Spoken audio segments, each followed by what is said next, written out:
कर्मचारी साथियों, आज हमारे राज्यों के मुखिया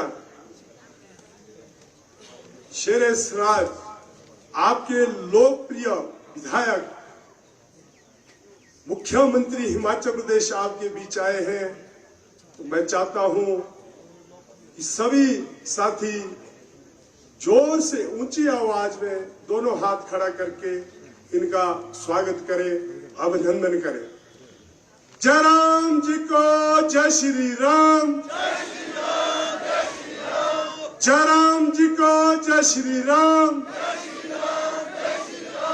एक बार जय राम जी, एक बार जय राम जी। कर्मचारी एकता, धन्यवाद।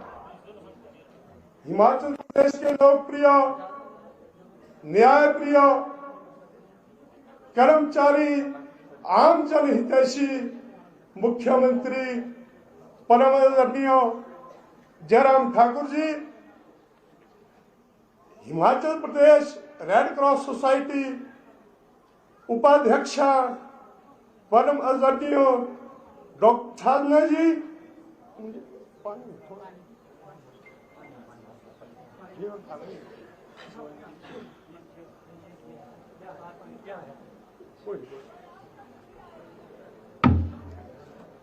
माफी चाहता हूं, नहीं आ रहा था। सुबह भी दवाई खाई है, फीवर बहुत था, गला सुतरा एकदम। मैं सुबह शिमला से आया हूं 8 बजे। मंचासीन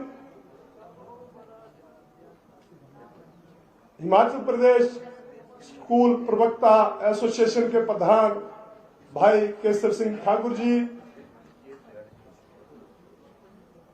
स्वराज सीडी बैंक चेयरमैन भाई कमल राणा जी, जिला मंडी एनजीओ अध्यक्ष चमन ठाकुर जी, डीसी मंडी, एसपी मंडी, मंचासीन सभी अधिकारी, हमारे स्वराज भाजपा संगठन के सभी पदाधिकारी, विभिन्न विभागीय संगठन के प्रधान, जनरल सेक्रेटरी, अन्य पदाधिकारी, सभागार में मौजूद हमारी मातृशक्ति, मीडिया के साथी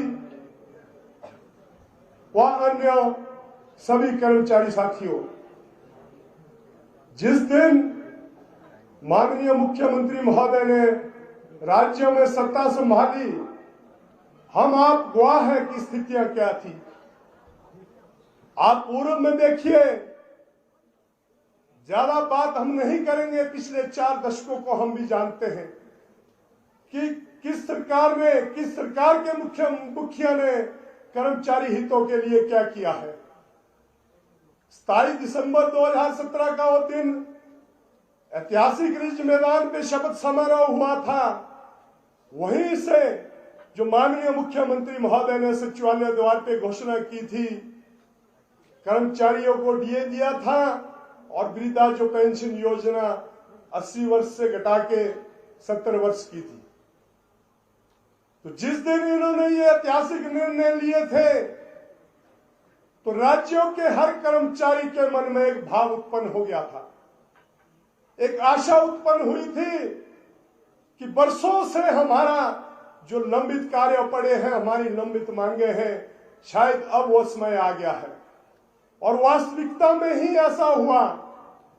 शुरुआत पीटीए, पैरा, विद्या उपासक से हुई और बीच में दौर कोरोना कोविड का आया।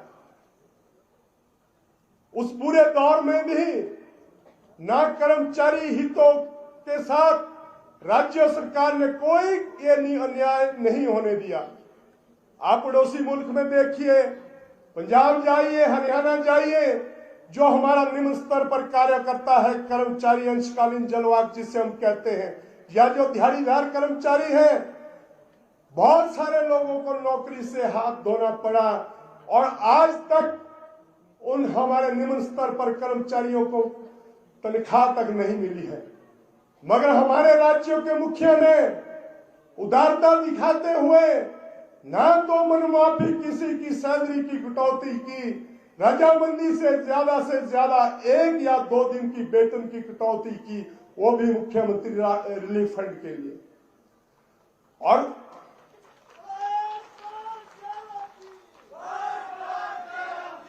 उसी दौरान राज्य में नियुक्तियां, पदोन्नतियां या जो दूसरे जो भी कर्मचारियों के वित्तीय लाभ कहीं भी रोके नहीं गए। जैसे ही कोरोना की परिस्थिति सामान्य हुई राज्यों में, उसके बाद माननीय मुख्यमंत्री महोदय ने एनजीओ का गठन किया। ठीक है, हम जानते हैं, बहुत सारे साथी हमारे अभी भी शायद नहीं जानते होंगे कि जब भी राज्य में सत्ता परिवर्तन होता है, एनजीओ का गठन होता है, तो उसमें बहुत खींचतान रहती है, बहुत लड़ाई रहती है और निर्णय लेने में हमेशा वक्त लगता है। मुख्यमंत्री जी ने निर्णय दिया, जिम्मेवारी हमें दी, हमारी टीम को दी, और जिम्मेवारी ही नहीं दी, खाली इन्होंने एक ऐसा आशीर्वाद दिया, आज राज्य में हम जहां भी जाते हैं मुख्यमंत्री जी का सम्मेलन होता है, पहले सैकड़ों की तादाद में कर्मचारी आते थे, आज हजारों की तादाद में कर्मचारी आते थे। कारण जब चुनाव के लिए 3 महीने रहते हैं, 6 महीने का समय बीतता है, तो बहुत सारे साथी हमारे बातें करते हैं, पूर्व में भी करते थे, हमने देखा भी है कि जब भी कोई सरकारी सम्मेलन होता है, कर्मचारी सम्मानित करना चाहता है, लास्ट 3 महीने में कोई भी राज्य का मुखिया या मुख्यमंत्री कर्मचारियों के बीच में नहीं आते थे कि पता नहीं यार वहां क्या मांग लेंगे हैं, और कर्मचारी इस डर से नहीं आता था कि राज्य में तो 3 महीने बाद इलेक्शन है, पता नहीं क्या होगा 3 महीने बाद। मगर आदरणीय मुख्यमंत्री महोदय ने इनके आशीर्वाद में कर्मचारियों के हितों की रक्षा करते हुए कर्मचारियों के मन से उस भ्रांति को दूर किया और अपनी उदारवादी और उदारता के साथ आज चुनाव के लिए 1 महीना बचा है, अपने कर्मचारियों के बीच जिलों में जा रहे हैं। ये इसलिए जा रहे हैं, इन्होंने कार्य किया, इन्होंने पे स्केल दिया, इन्होंने वरिष्ठों की जो पदोन्नति की सीमा 10 वर्ष होती है, 1970 से 10 वर्ष थी, इन्होंने घटा के वो 7 वर्ष की। इन्होंने दूसरे जो बेनिफिट है, राज्यों के कर्मचारियों ने तीसरा बेनिफिट मांगा, वेतन योग पे पंजाब की तर्ज पे, जिस कार्यों के लिए पंजाब ने पूरा 1.5 साल लगाया और आज भी वहां कर्मचारी तनख्वाह के लिए रो रहा है। बात पंजाब की करते थे, इसलिए हम इस बात को बताते हैं। जिन्होंने 1.5 साल लगाया, हमारे मुख्यमंत्री महोदय ने अपने राज्यों में राज्यों के कर्मचारियों को थर्ड ऑप्शन देने के लिए भी लगभग 2 महीने के अंदर सारा दे कर दिया। ठीक है, विसंगतियां रहती हैं, हम भी मानते हैं। ये विसंगतियां आज तो उत्पन्न नहीं हुई कि 2017 के बाद उत्पन्न हुई, ये विसंगतियां 1990 से चली है। हमारे कुछ साथी एनपीएस की बात करते हैं, हम उनसे यह कहना चाहते हैं कि साथियों, एनपीएस राज्यों की एक बहुत बड़ी मांग है और हम भी ओपीएस बहाली चाहते हैं, मगर उसका एक उचित माध्यम होना चाहिए, वहां राजनीति नहीं होनी चाहिए। आपके राज्यों में एनपीएस किसने दी? ठीक है, केंद्र ने मई 2003 में नोटिफाई किया और किसी भी राज्य को फोर्सफुली ये नहीं कहा कि आप इसको अपने राज्यों में इंप्लीमेंट कीजिए। 2003 के बाद हमारे हिमाचल में 2006 में निर्णय लिया गया और ये एनपीएस की इंप्लीमेंटेशन बैकडेट 2003 से की गई। तत्कालीन आपके राज्यों में किसकी सरकार थी? हम आपको यह भी मालूम होना चाहिए। आज वो बहाली की बात करते हैं, क्या एनपीएस बहाली किसी के मंच से बोलने पे होगी? मुख्यमंत्री जी ने कांगड़ा कहा, कुल्लू रैली में कहा कि ठीक है, भविष्य में हम इस पे गंभीर हैं। हम भी जानते हैं गंभीर है, वार्तालाप कर रहे हैं, लगातार केंद्र से कर रहे हैं। जब भी भविष्य में पेंशन बहाली होगी तो मुख्यमंत्री जी के नेतृत्व होगी, ये हम अपने कर्मचारियों को आश्वस्त करना चाहते हैं। 2003 की नोटिफिकेशन जिसमें विकलांगता और मृत्यु पे फुल पेंशन पे है। हमारे ऐसे हजारों परिवार जब से हमें जिम्मेवारी मिली, हमसे मिले, हम मुख्यमंत्री जी से आग्रह करते रहे कि सर, केंद्र में एक प्रावधान है कि नौकरी के दौरान जो अपंग हो जाता है या मृत्यु हो जाती है, उनके परिवार के लिए फुल पेंशन का प्रावधान है। मुख्यमंत्री जी ने कहा कि आज तक क्या ये इंप्लीमेंट नहीं हुआ? हमने कहा सर नहीं हुआ।